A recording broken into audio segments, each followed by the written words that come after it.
Good afternoon. I'm Matthew Hansen. I'm the Director of New Ventures here at UC Irvine's Beal Applied Innovation. And this is Making Waves, a conversation series sponsored by UPS, where we put a spotlight on the region's most successful entrepreneurs to both inform and inspire all of us.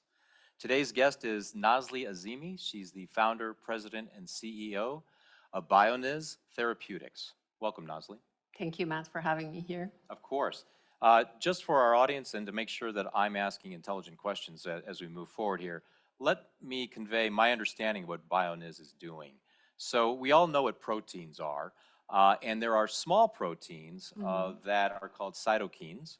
They're part of our immune system response, but sometimes a disease might impact those and damage those cytokines. So you've developed a technique to sort of break out or balance or block those cytokines and allow the undamaged cytokines to continue to, keep us healthy. Am I even close on that? That you're spot on. Oh, that's good to know. Again, that way when I ask other questions, I can tie it to that understanding. But let's start with your origin story, if you will. Walk us through what brought you to this point in time, starting as early as you like, maybe back even from Iran. Yep. And weave in there what and how curiosity drove you through your career journey here. Yeah, for sure it has been a journey. I was born and raised in Iran, and I was the only girl in a family of 4 boys, so total of 5 kids, 2 older brothers, 2 younger brothers. So not only being a middle child, but the only daughter in that family shaped my character pretty strongly. It was a busy family, but because the older and younger siblings, they paired, I was lonely. And I had to entertain myself. I had to come up with ways just to keep myself busy. And that was the basis of my gravity towards reading and learning and educating myself, the love of reading books, the love of art. I started painting, I still do. It all started because of that, and just nobody was playing with me, so I had to entertain myself, literally. And that started with that foundation, and even through school, it continued. I just loved it, was a good student. Why biology versus math? I don't know. That's the way my brain works. But I knew that I had to go after science, and even not science in a sense of I want to see patients or I want to be a nurse or something, solving puzzle. Again, going back to that intellectual curiosity that was flourished in me because I was the middle child, the only child, the lonely child. It was because of that. And that continued. And very soon in middle school, I remembered that this is what I want to do. I want to solve puzzles. And that those puzzles are biology, research, and that continued. And it was very unusual for my parents to hear that. Like, what does it mean you want to do research? What do you want to do? And I had no idea what I want to do. What do you do with research? But I just wanted to continue that. And it was this whole experience, unfortunately, was overshadowed by the environment, by the revolution. So it was very tough time. It was unpleasant times growing up in that environment, especially because of my parents, my dad being part of the army. It touched our family very closely, all these upheaval and the changes. It touched our family and me personally greatly. So I knew that I needed to get out of that environment. That was very clear to me as I was growing up. I'm curious, a lot of entrepreneurs have either entrepreneurs or at least curious people in their family. Yeah. Were either of your parents in the science fields or math fields or entrepreneurs, or was there any element of that in your larger family? My dad was an army person, so not necessarily, and my mom raised 5 kids. The closest person that I saw that had that entrepreneurial spirit was my granddad, who I loved dearly. And he was a very successful businessman, very charismatic, and he was my idol. I see. And he was a jeweler. I mean, he was not a scientist, but he made a fantastic business, extremely strong, charismatic man, and he was my idol growing up. You mentioned intellectual curiosity. Um, that eventually got you into university, but what role did that play with you dealing with the pressures of the environment you were in, the Revolutionary Iran period? So does what your gifts, did that help you navigate that difficulty and challenge and transition into? Gosh, yes, it was my sanctuary. The books that I was reading, I was, I was writing the future that I wanted to have while reading those books. The stories of people who migrated to the United States and the stories of rags to riches. I just love those stories.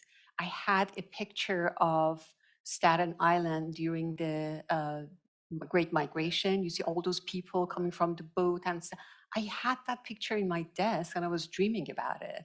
That one day I'm gonna go there and I'm gonna write my story of um, people came with nothing, with $10 in their pocket, and made this amazing life and contributed to their societies.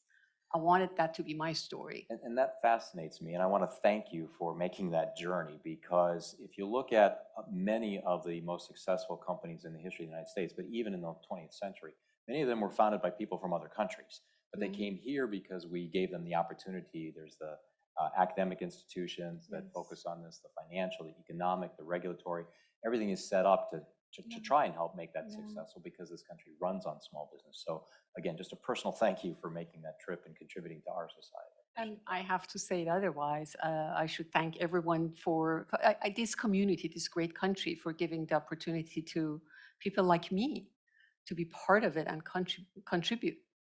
When you went into the university, you were successful. You said you were a good student throughout, but at some point you decided, I'm not going to stay an academic researcher.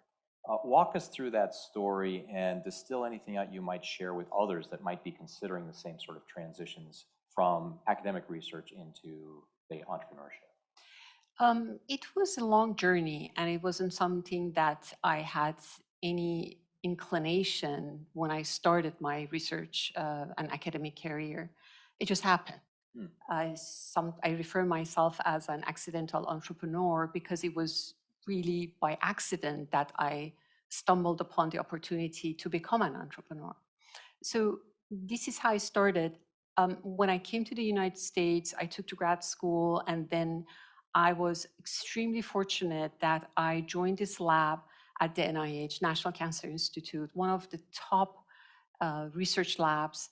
And the investigator, the PI, who just passed away a few months ago, he took me in. I don't know why, but he did. And we started this journey together. So the experience that I learned, this cutting edge science that I learned in that lab, and also the mentorship of my mentor, my late mentor, Dr. Waldman, his excellent mentorship that he provided, it shaped my life, my professional life, even my character. Those years at the NIH where I did my postdoc, the most formidable years of my adulthood. So I did that, and I was fine, and I thought this is what I always wanted to do, solve puzzles. And I did that, and I published papers. I was teaching, guest lecture at the top universities. I loved it. And as a scientist or as an academician, the goal is always to get a tenure track position in a top institute. And I even got that. I went to the Fred Hutchinson up in Seattle. I was part of the faculty.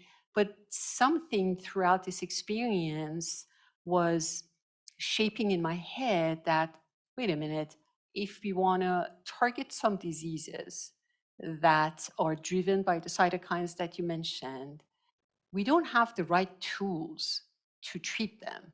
And what was at that time and still are available in my view, were not just adequate. And again, that curiosity that led me all the way to become a scientist, it's got to be a better way that we can make drugs that can selectively target the bad cytokines, leave the good cytokine intact. So our normal immune system can function. And at Fred Hutchinson, it was the aha moment. I learned the tools that I was not aware of when I was at the NIH as how to modulate the cytokines. And that was when this accidental entrepreneurship kind of blossomed in me. And the reason for it, it wasn't that I want to go great, make this great company, I want to do that. It was just more than anything else, I was compelled. I was compelled that I have been given this knowledge, this insight, this vision. I got to do something about it. I felt more like a responsibility than anything else. I like the angle you put on that because I often hear, and it often comes true, that someone reaches a point where they ask that question. Like you said, there has to be a better way to do X, right? That often leads to opening some entrepreneurial doors. But then you added that sort of emotional component, which was you felt compelled to go do something because it almost became an obligation now that you could see it. Yeah. You needed to act on it. Yeah. From that experience, what would you share with, say, a academic researcher who's not quite sure if they want to make that transition? Is there something in there that you would tell them to look for in terms of how to make that choice? When I was making that decision, because I was a product of NIH, I didn't even know about the entrepreneurship. I didn't even thinking about it because NIH is a public institution. Its mandate is to just do research for the good of the society. And that's where we were trained. So the idea of I have this product and I'm going to do such and such, it wasn't promoted. It's not its mandate. And that's totally okay. We need people just to do science for the sake of science. But for me, it came a lot harder because I did not have access to the community that could bridge the gap between basic science and entrepreneurship. Oh, so I had to do all that myself. There was no COVE, there was no entrepreneurial support, there was no one in my circle who had done this before. And I had to just learn all of that by myself.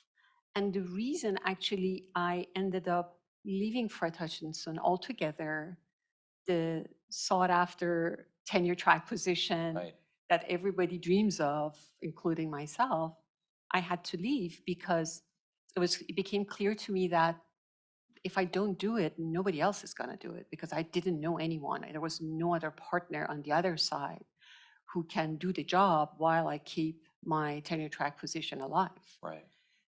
It was the toughest choice professionally that I've ever made. It was extremely difficult because I knew once I make that move from academia to entrepreneurship, that's it. I'm not going to go back and ask for another tenure track position anywhere. Right. It was extremely difficult for me. But you had two barriers then. You had this transition, which alone is as you described, was difficult. But you also were going into an area that you had no circle of experts around you that could help you with, that you had to go figure out and navigate on your own.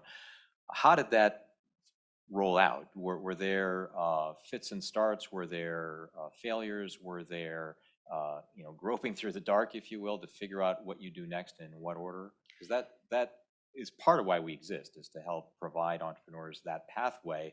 But you didn't have that sort of navigation guide. I did not. So I faced all of the challenges that you mentioned above, all of them. And on top of it, it was the backdrop of post-financial crisis. Oh, good point. It's just like the environment couldn't be worse. So how did I get around it? We had just moved into Orange County, and I started just going out to whatever lecture was available at anywhere about entrepreneurship, about how to figure out how to secure the intellectual properties of the work, how to start the company. So it was a lot of trial and error. I got my MBA through just trying. Didn't have time to go and take a MBA course, and it was extremely challenging and took a lot of time. From the time that I started the company, by the time that we got a lab and actually went inside the lab uh, to build this technology and provide the proof that the drug actually is doing what it's supposed to and what we're saying it does. It wasn't efficient because I just did not have that connections. I did not have that mentorship or the path cleared for me. I'm very happy that our community have come together, and I've been the advocate with the people like yourself, with at the team at the UCI, with Ken Beal himself, just to build this infrastructure. Because once you do it, then everything flourishes. The barrier to the entry for becoming an entrepreneur becomes much lower. That's a great way to put it. Before we move on to the next stage of your journey, let's talk about what might have been a barrier. You tell me. But many companies are started by women, but not all companies attract funding, attract the mentorship, et cetera. Did you run into any obstacles as a woman entrepreneur that you might have learned from and also be able to pass along to our other women entrepreneurs out there? You know, it's so hard being an entrepreneur and starting a business.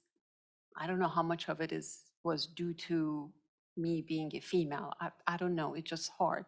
But one thing that I've noticed is that, there are some bad actors that you hear about, but in majority of cases that I've noticed, it's not a bad intention. Even if someone says something or does something, it's just they're not used to seeing a woman and they may something to do something that becomes offensive. I didn't find it necessarily to be with bad intention. But as we see more and more women coming across and starting business and their funding, I think that becomes more part of a norm. And I have a feeling in 2 years you're not going to even ask this question. I hope I don't. And actually, in my own experience with my own team and whatnot, it's possible that you could get obstacles because of any characteristic. So it's probably not fair to point that particular one out, but I thank you for addressing it. Moving on in the stages of your company, companies are like people. We burn calories, companies burn cash. Mhm. How did you keep your baby alive? How did you feed Bioniz Right. and keep it growing? Right. If I say that biotechnology is one of the most challenging businesses, I will not exaggerate.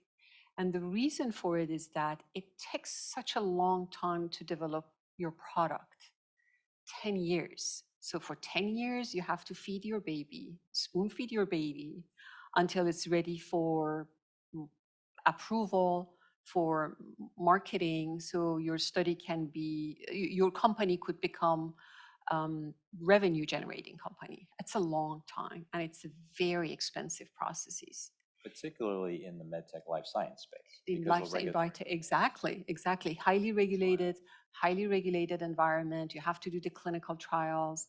And on top of it, so these are all the challenges, but on top of it, the riskiest part of it all is that these are all an experiment. Mm. For 10 years, hundreds of $1 million, you're asking a fundamental question. Does this hypothesis work or not? The hypothesis that was shaped in my head that there are some bad acting cytokines that cause the disease, and if I block them, that can reverse the disease. Does it work or not? This is a long, expensive experiment that started when I was doing my postdoc and still continues. Mhm. We have some answer to it because we are now getting clinical data, but you wouldn't know until the drug is finally approved. So it's a very complicated, tough business to be in.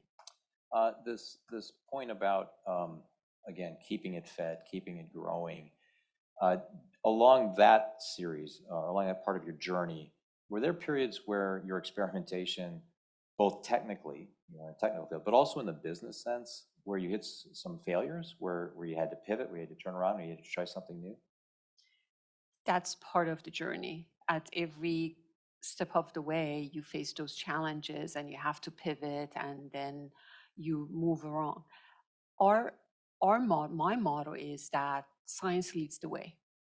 So when we do our experiments, whether in the tissue culture, whether in animal studies, whether in human clinical trial, if it doesn't work, the science tells you your hypothesis is not working, move on. So you pivot to something else. And I have been extremely fortunate that so far the hypothesis from my postdoc years has held. Oh, great. So our drug is working.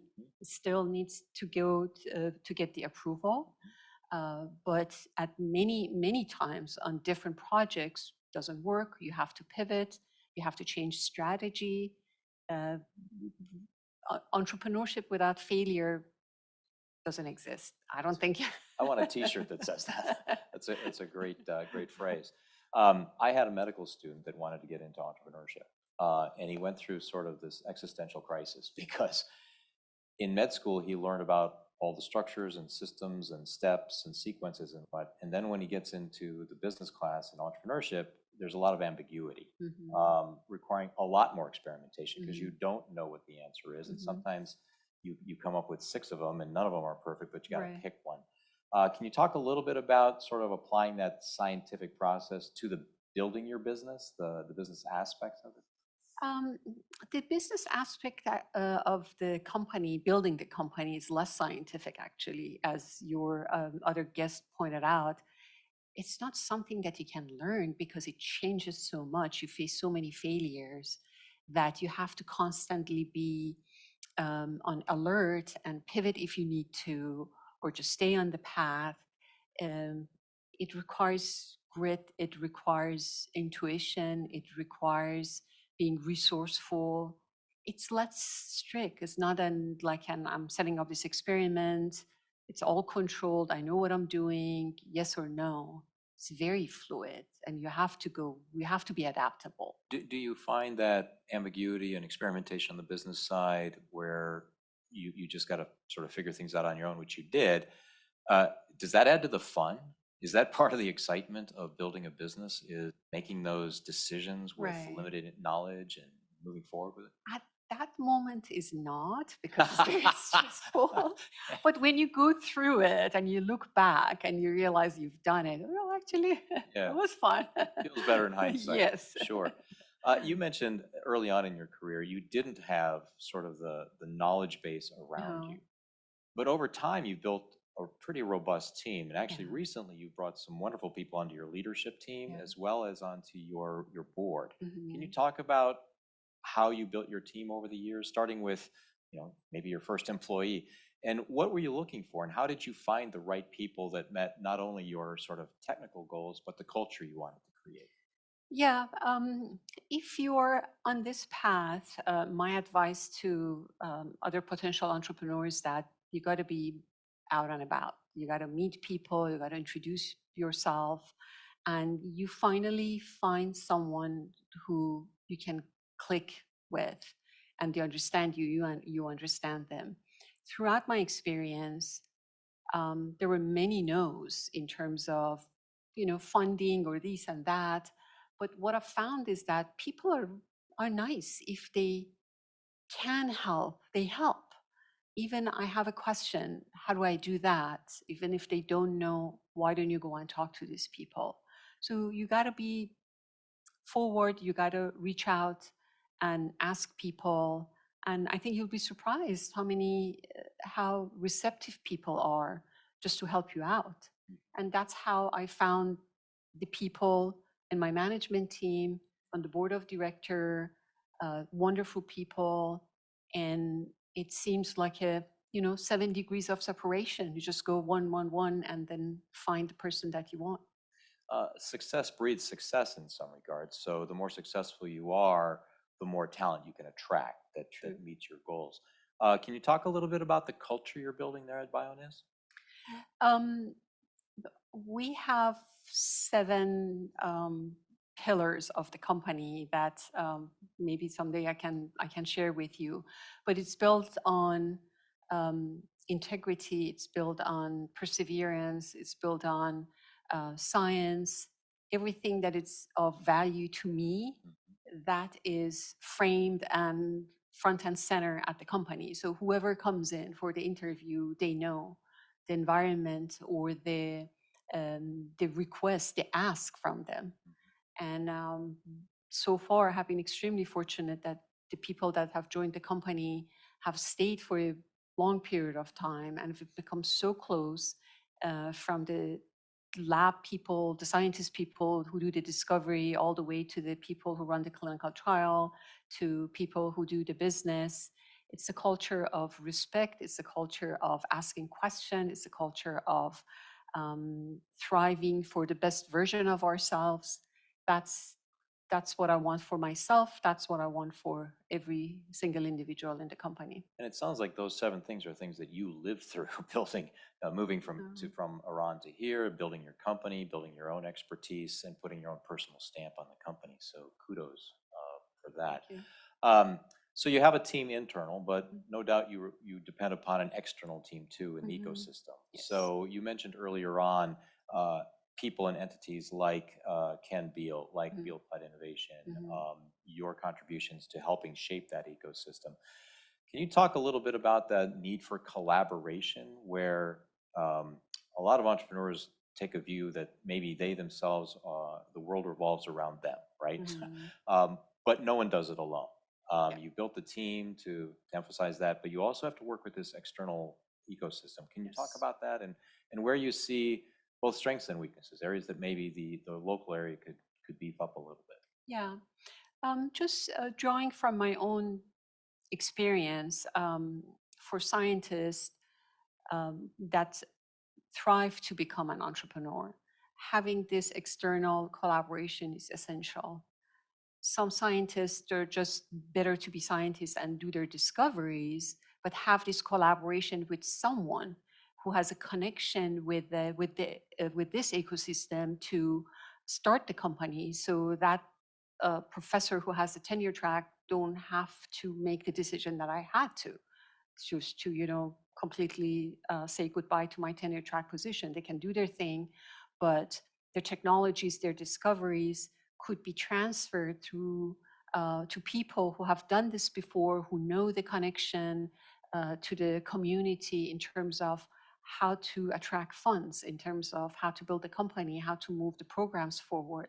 So it's absolutely essential. It's not, as you pointed out, it's so difficult that just it's not a job for one person, and you have to reach out. I cannot emphasize more that just take advantage of all the opportunities that is available to you, as you think about it. And preparation is a big part of it. Just like anything else, if there's a faculty member who has an idea or working on a project that seems to have potential, just start thinking about it, reach out, attend these type of meetings, ask questions from me or someone else. How did you start? I may know someone who can come and help you out. So there's a lot, since I started, there's a lot more that is at the fingertip of our future entrepreneurs that they need to reach out and take advantage of. That's great advice, particularly when you consider the fact that there's only so much you can control, right? So you needed to find other people to work in the company. You needed to find collaborators in the ecosystem, but still you made it a point that there are some things, big things, that sometimes you don't control. For example, you came out of revolutionary Iran. You were trying to build a company during the economic downturn. What role does luck or chance play, and how do you navigate that? How do you leverage both the good and the bad that you don't control, but use that to build your company and make it stronger? Um, Luck is important. Luck is combination of events that happens to you that has a positive impact in your have a positive outcome. But probably if you kind of stick around long enough and be smart enough that you just be out and about, luck presents itself. Luck doesn't come to you. You go out there and give yourself the chance of seeing that positive outcome. If I hadn't, for example, if I hadn't been out there and meeting people, I wouldn't meet the people in my board of directors. So it's very lucky that I have them, but I kind of created that opportunity. So you just create your luck in a sense that you put yourself in a position to have a positive outcome as you try different things. And sometimes you're right. I think we create our own luck, both good and bad. And sometimes that happens through this experimentation process. So was there anything that you tried in Bioniz that you went out there and tried to create a successful opportunity, but it didn't work? And how did you navigate that? How did you pivot? How did you turn around? How did you make the best out of that? Yeah, more than once actually. I tried to create something and it didn't work. In our industry, I'll give you an example. It's a great thing that you have collaboration with big pharmaceutical companies because they have enormous knowledge about how to make these drugs, about the market, about the dynamics, about the production, manufacturing of the drug.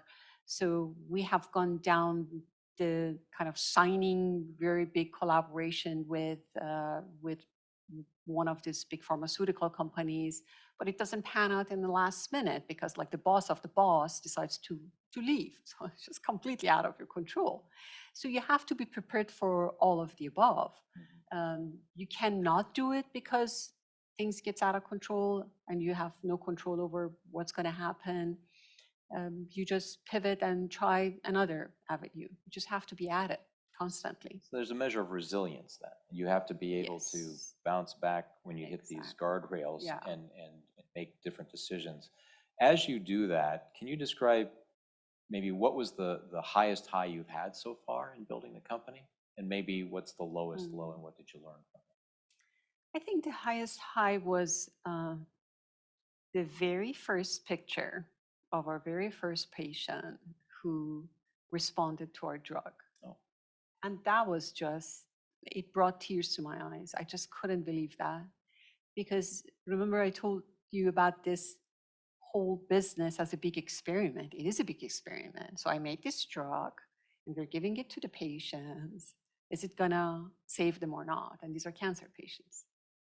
And the very first patient that this patient had, the cancer is on the skin, so you could see completely gone, just completely cleared up. It was incredible. I cried and I thought like, okay, this was worth it. yeah. This was worth it. All the trouble, all the headache, everything. It was just kind of, yeah, it was right. The hypothesis was right. What I thought about it when I was a kid at the NIH and doing the experiments, there was merit into it. That's got to be fulfilling. You've described one example. Does Bioniz have a family of products or a family of treatments and therapeutics, or are you focused on one principal area? Yeah, what we built at the company is called the platform technology. So it's the way of making this new class of drugs. There are multiple drugs. As of now, there are 3 more are coming, and each of them are customized so it can fit the needs of a specific type of disease, because not all diseases are driven by the same cytokines. You figure out in these diseases, I need to go after this set of cytokines because these are the back actors. In this disease, you need to go after this set of cytokines because they are bad actors in this, and they might be very different.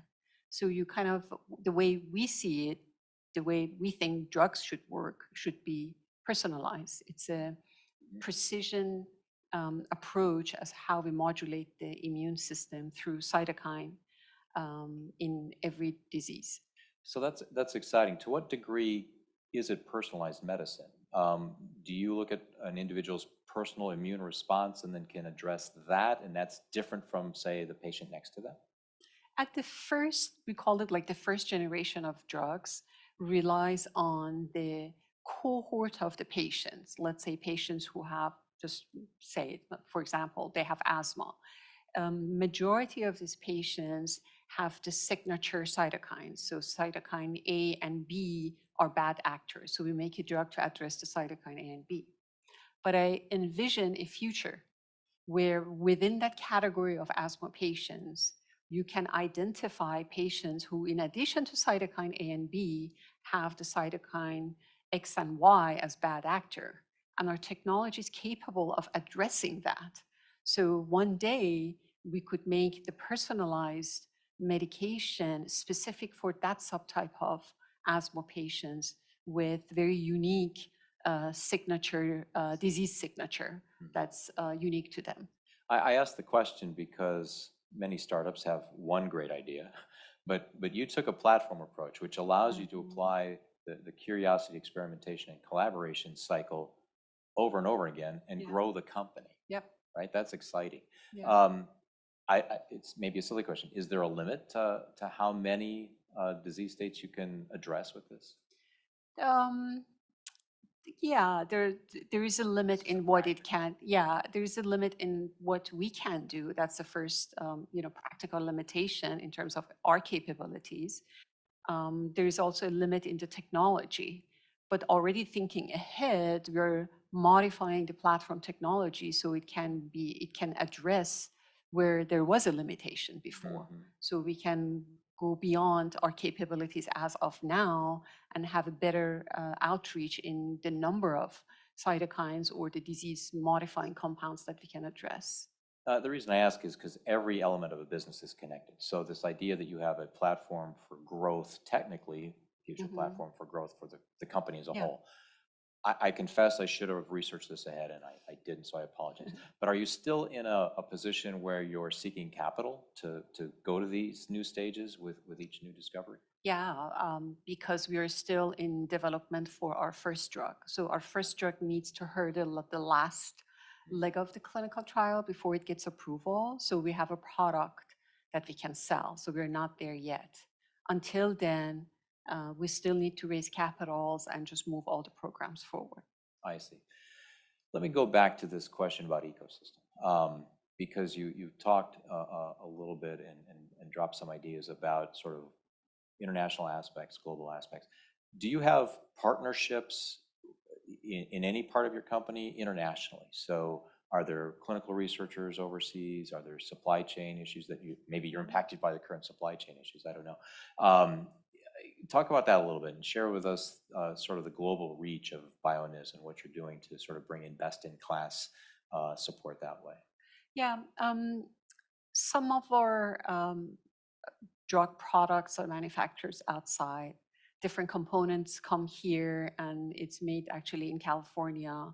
But yes, we are dependent on some components of our drug that is made. In terms of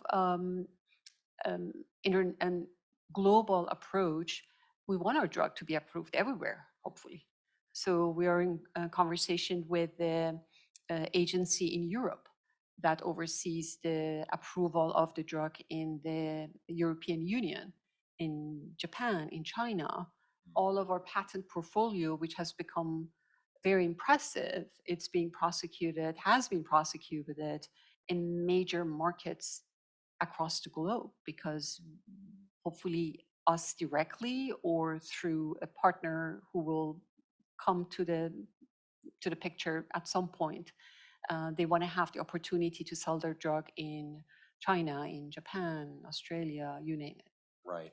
Another reason my asking that question about growth opportunities is because it speaks to the future. So is there anything that you can share with us that's not proprietary about the future of Bioniz and where you want to go, say, in the next 3 to 5 years? So the hope is that we can get the approval for our first drug. So hopefully it can come to the market. It will be an extremely wonderful event for me personally to see the idea from the conception all the way to actually becoming a drug in a pharmacy that you can go and purchase. That is just amazing. So I hope that I can see that. But on top of it, because of the breadth of what we can do, and because there's so much that this technology can offer, it's just impossible. It's just the practical limitation of our own organization. We're constantly in collaboration, in conversation with other groups, other pharmaceutical companies, so we can join forces and move this program forward. That brings up an interesting point. Are there partnerships you've had to develop in order to get expertise and resources that you didn't otherwise have? And I don't mean supplier-based, but I mean true partners in this field, in this industry sector that you need to be able to be successful and for them to be successful? Yes, the answer is yes. At the very basic, we depend very much on research organizations, whether it's the universities or others, just to support the ongoing work that we do at the company, just learn about, what's happening, the biology. So that's the first collaboration. We have had many, we still do, with NIH, with different universities in US and abroad, just to continue on this quest of what's causing these diseases. How can we identify pathways that are broken down and how we can approach it?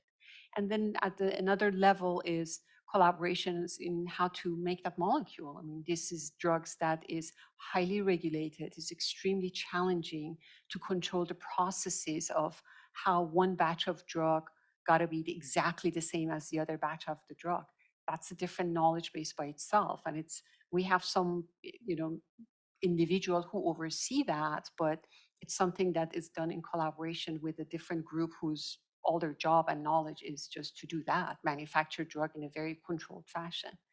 And on top of it, now that you're thinking about, hopefully soon become a, commercial company, how is it done? How's the payer dynamic work in terms of how much your drug would cost, who has market access? It's not something that we have. So another layer of collaboration with people who have that expertise. Great point, because this goes back all the way from the beginning when you didn't have knowledge and expertise around you, so you went out and got it, and you still have to do that today. I think forever. Forever. That's something we need to You've do. alluded to it. Let me poke at it a little bit. You tell me if you can't answer it. A lot of strategic decisions that a founder needs to make are driven by what their exit strategy is. Whether you're going to sell to management or sell to the employees or sell to a competitor or go public or continue private. Can you share any insights on where you want to take Bioniz? I don't think about the exit strategy that much. We're trying to build a company that can be self-sufficient and can take the product forward. And in our industry, whatever happens, happens. If you're successful, which we have been so far, a lot of times it gets acquired by larger companies because it's just so hard to do these large clinical trials and bring the drugs into the market. But if you're fortunate just to be able to continue raising funds and continue developing this product, I will be very happy to have an independent, fully integrated pharmaceutical company here in Orange County. Sure, no, I can appreciate that. It would be very exciting. Before I ask my last question, let me ask if there are folks in the audience that would like to ask questions, please add them into the question block on Zoom, and then we'll have those vetted and we'll have time to address some of those as well. So my next question has to do sort of with all of the above, all the things we've already discussed. But you decided to do all of this activity here in Orange County. Can you talk about why you decided here? Well, that's a funny story. So I married a wonderful man who I met when I was at NIH, so in East Coast. And when I got a job at Fred Hutchinson, he also got a fellowship in Seattle. He's a facial plastic surgeon. And when we decided, okay, where we're going to go after this, he wanted to go back to California because he was in Northern California, and he started looking for jobs. By then, it was clear that I'm going to go down the path of try to start a company, try to build this technology. And he was looking for a job, and being a plastic surgeon, kind of the demand brought us to Southern California. And he's in Newport Beach. And I always joke that between two of us, one of us needed to make enough money so I become an entrepreneur. And that's how it worked out. That's wonderful. That goes back to the earlier questions. How did you fund Bioniz? And now we know the real answer there. Yeah. So let's shift gears a little bit. Let's find out, do we have any questions from our audience? Hello there. So first question is, at what stage of development is your therapeutic product? We have several at this point, one phase 3. So that's the one I pointed out. It's at the last leg of the development. We have a couple at phase 2. one at phase 1 and multiple in preclinical development. Wonderful. Other questions? Yes. What do you know now that you wish you knew when you started?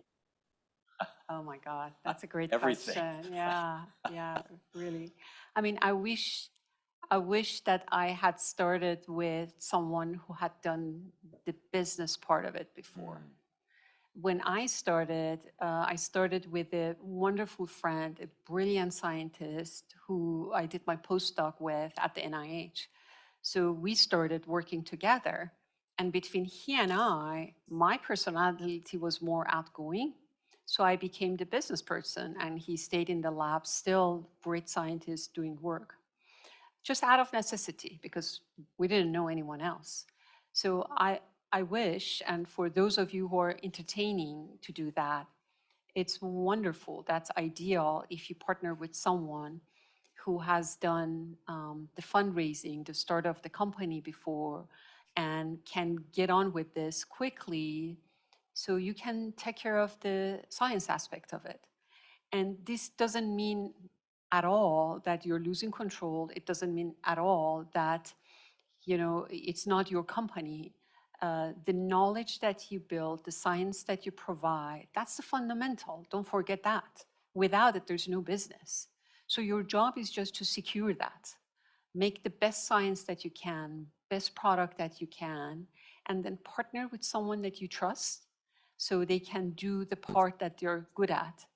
And I didn't have that luxury, unfortunately. I have to teach all that to myself, and it was tough, and it took a while.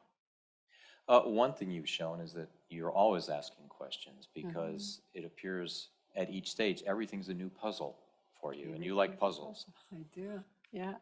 Other questions from the audience? What are some don'ts for aspiring entrepreneurs? What are some don'ts? Hmm, Oh, interesting. interesting. Um, know, know the person who you decide to partner with. Um, it's like a marriage. If it is good, it's great. If it is bad, not so great. So know that person. And again, don't be so worried about losing control. I hear that a lot, and probably I had that myself, that, you know, I'm losing the control of the company and it's this and that. You need help. You need to gather help.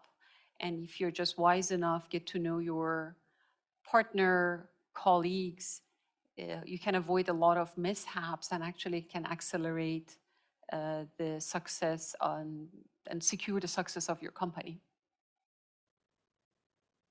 I like the analogy to the marriage.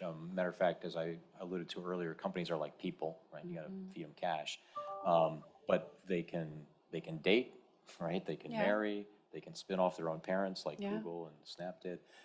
So there's a lot we can build from human relationships and understanding how businesses work. I'm going to interject a question here. We'll come back to the audience in just a second because otherwise I'm going to forget my question, which is, where do you stand in relationship to competition, and what does the competitive world look like for Bioniz? There's a lot of competition in our space because, especially in the past few years, immunology has emerged as a really important component of the disease pathways. So there are a lot of companies that are looking at it from different angles. Ours is so unique, and the patent portfolio, the intellectual property portfolio that we build around it, it's so strong that I don't think anyone can do the way we are doing it. There are different approaches to it, but ours is pretty unique in the way that we are approaching it. But the same problem can be addressed by different technologies. We think ours is superior for a variety of reasons, because it's targeted, because it's safe.